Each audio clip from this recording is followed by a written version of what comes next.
सापडली ना दादा?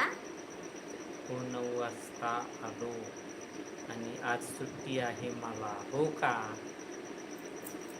आमची सोनी वहिनी हरवली होती, सापडली ना आता?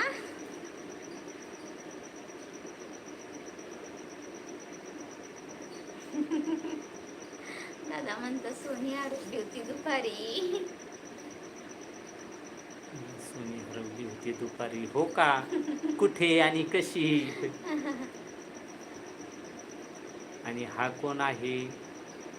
हरवी खट्टी लस्सी की पिचकारी, दे दे फिर तुम तेरे घर वालों को खिला दे. शुभम दादा म्हणतात सापडली. सापडली. कुठे सापडली? कुणाला सापडली? शुभम दादांना आणि कशी सापडली. सापडली? शुभम दादांना सापडली, हो ना दादा? दादांनी शोधून आणली. हो का? हा मग.